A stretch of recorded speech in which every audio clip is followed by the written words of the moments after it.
My stepmom Linda really hated me. She didn't see me as her stepson. Instead, she saw me as a reminder of her husband's past that she wanted to forget. She was bitter and secretly planned with a rich woman who recently moved nearby to get rid of me and sell the farm. Their plan was to erase any connection they had with me, but things didn't go as planned, and a surprising twist changed everything, leading to a series of unexpected events that completely changed my life. Hi, I'm Peter, and I'm here to tell you a story that goes through some really dark lies and ends up in the light of redemption. It all started in Walton, Georgia, where I lived on a big chicken farm. It might have seemed peaceful to someone passing by, but for me, it was like a battleground. Despite being just 10 years old, I had to deal with responsibilities that were meant for adults. My mom died while giving birth to me, which was a tragedy that shaped my whole life. After that, my dad turned to alcohol to cope with his grief instead of being there for me. Soon after, he brought Linda into our lives, but she saw me as a constant reminder of a past she wanted to forget. Our so-called home relied on the meager income from our chicken farm. We sold eggs and chickens to get by, but my dad often wasted our money at the bar, leaving us barely scraping by. Every morning, before most people woke up, I was out in the fields feeding the chickens and gathering eggs.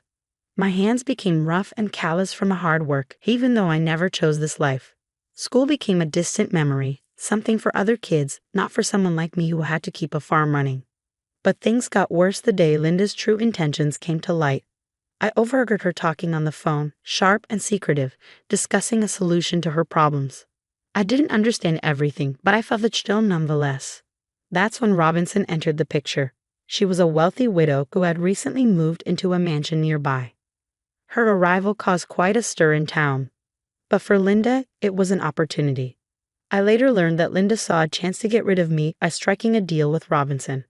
I first encountered Robinson one evening, the sky ablaze with crimson and purple hues.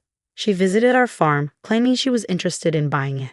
Her eyes, sharp and observant, seemed to see beyond the surface. Despite a kind demeanor, her presence filled me with an unexplained dread. Linda commanded, "Peter, show Robinson around the farm." Her voice dripped with a false sweetness that didn't reach her eyes. As I guided Robinson around, showing her the coops and feed sheds, her questions went deeper than expected. "You manage all this on your own, Peter?" she asked, her tone holding a mixture of concern and curiosity. "Yes, ma'am. It's hard work, but I handle it," I replied, trying to hide the wariness in my voice, akin to the dirt on my boots.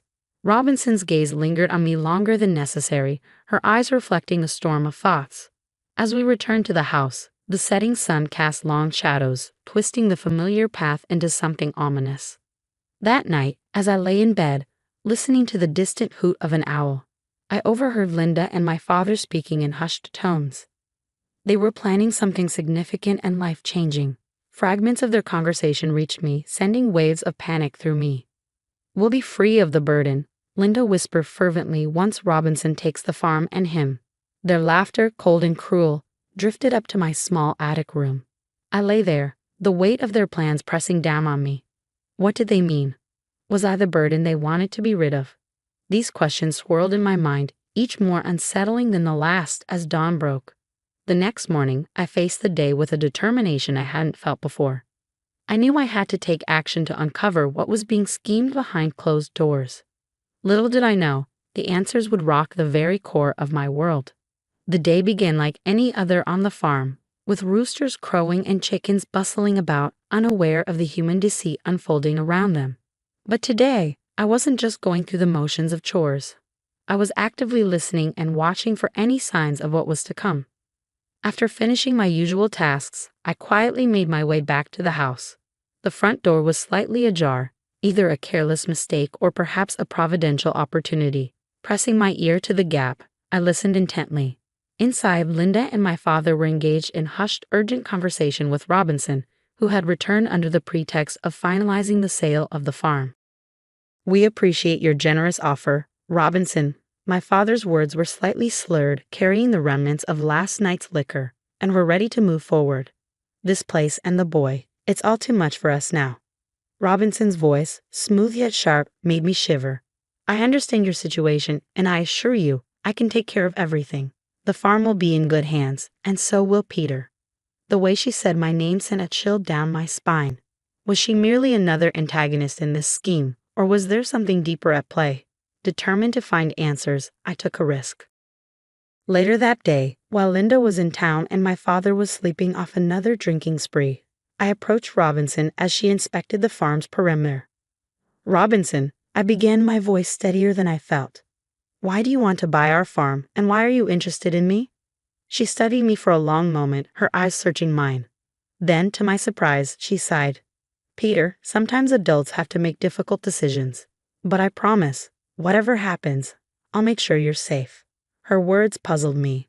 They hinted at kindness, but the uncertainty of her intentions hung in the air like the Georgia heat. Over the next few days, tension grew at home. Linda's glances were sharp and calculating, and my father avoided my eyes, guilt flickering in his usual indifference. They were planning to leave, I heard them say one night. They spoke of a new life, one without the farm and without me. The day before they were supposed to finalize everything with Robinson, I decided to confront Linda.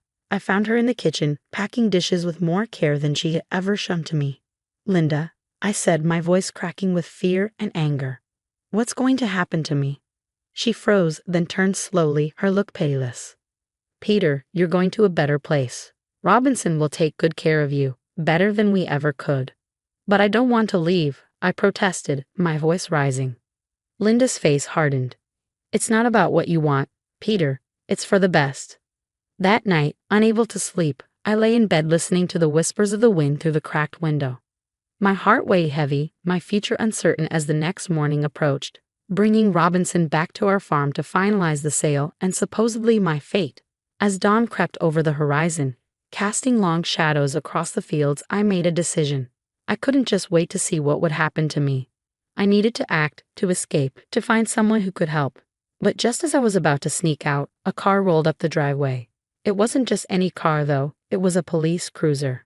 Suddenly, everything changed. The doors opened, and two stern-faced officers stepped out, followed by Robinson, determination etched on her face. I was as confused as anyone by the police arriving at our doorstep, my heart pounding with uncertainty. Robinson walked up to the house with purpose, the officers flanking her like guardians of some grim truth yet to be revealed.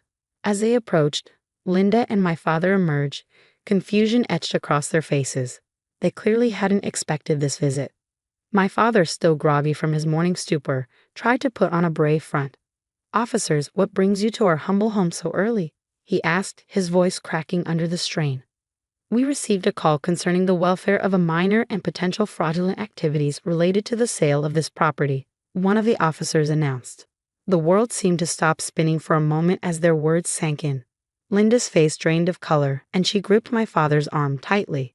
I watched from my hiding spot behind the doorway, my curiosity battling the waves of fear crashing inside me. Robinson caught my eye and gave a slight nod, as if to reassure me, but her expression was serious, all business. "Peter," she called out, her voice steady and clear. "Could you please come here?" With legs that felt like they were made of lead, I stepped forward, joining the adults under the scrutinizing gaze of the law. "Peter, have your guardians discussed any plans about your future with you?" the other officer asked gently.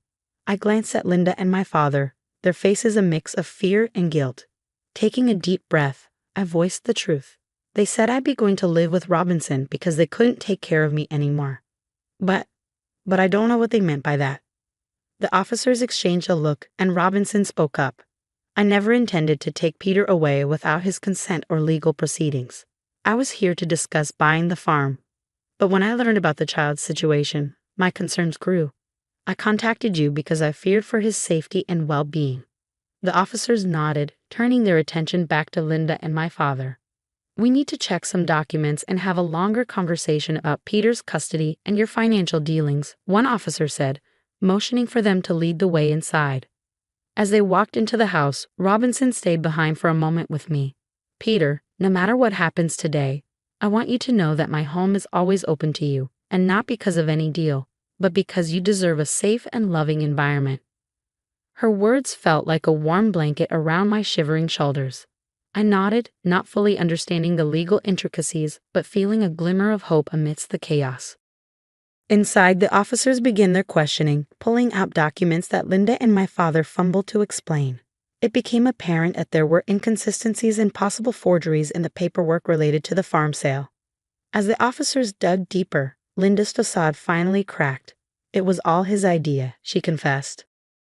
Linda burst out, pointing a trembling finger at my father. He wanted to sell the farm and get rid of the kid. I just went along with it. My father, his face now a mask of despair, looked at me, his eyes finally meeting mine. Peter, I'm sorry. I thought it would be better for you. The room spun around me as accusations flew and confessions spilled. The officers took notes, their expressions grim. The betrayal stung, yes, but the unfolding truth also brought a strange relief. Finally, I was seeing the reality of my life laid out in black and white, acknowledged by those who had the power to change it. As morning turned into afternoon, decisions were made. Linda and my father were taken into custody for further questioning, and I was left in the temporary care of Robinson. As we left the farm, I looked back at the only home I had ever known, feeling the weight of my past and the uncertain promise of my future. As we drove away, the landscape of my past receded into a blur of green and gray, a picture fading into the background of my new reality. Seated next to Robinson in the warmth of her car, I felt the first true sense of safety in what seemed like forever. Yet my mind was a whirlwind of emotions, betrayal, relief, fear, and a budding hope. Peter, I know today has been difficult, and the days ahead will be a transition, but you're not alone anymore, Robinson said, her voice soothing. She explained that she had been watching the farm for a while, suspecting something was amiss. Her intervention was not just about the property, but more about ensuring my well-being. When we arrived at her estate, it was like stepping into another world. The house was large but welcoming, surrounded by gardens that bloomed with colors so vivid they almost looked surreal. It was a stark contrast to the drab existence I had known. Over the next few days, Robinson took care of the formalities. She was appointed my temporary guardian, and the process to become my official foster parent was set in motion. During this time, I learned more about her. She had been unable to have children, and her husband had passed away a few years back, leaving her with a large estate and a lonely heart. One afternoon, as we walked through her rose garden, she stopped and looked at me earnestly. Peter, I want you to know that you're not a replacement or a charity case. You're a brave young boy who deserves a chance at happiness. I hope with time you'll come to see this place as your home. Her words planted something inside me, a seed of hope that maybe, just maybe, I could have a future here, one filled with love and stability. But the story didn't end with just new beginnings. The past, as it often does, had one last twist to reveal. A few weeks after moving in with Robinson, I received an unexpected call from the police. They wanted to see me about the ongoing investigation into my father and Linda. At the station, an officer handed me a letter found among Linda's possessions. It was addressed to me from my mother. It had been hidden, kept away by Linda all these years. With trembling hands, I opened it. Inside, my mother wrote about her love for me, her hopes for my future, and her deep regret that she wouldn't be there to see it unfold. The letter shattered and healed parts of me I didn't even know needed mending. It was a piece of my past that Linda had tried to steal, but now it was mine, a connection to a mother I never knew. As the weeks turned into months, the court cases against Linda and my father proceeded. They were found guilty of fraud and child neglect. My father tried to reach out, to apologize, to reconnect. But for me, the path forward didn't include him, not yet.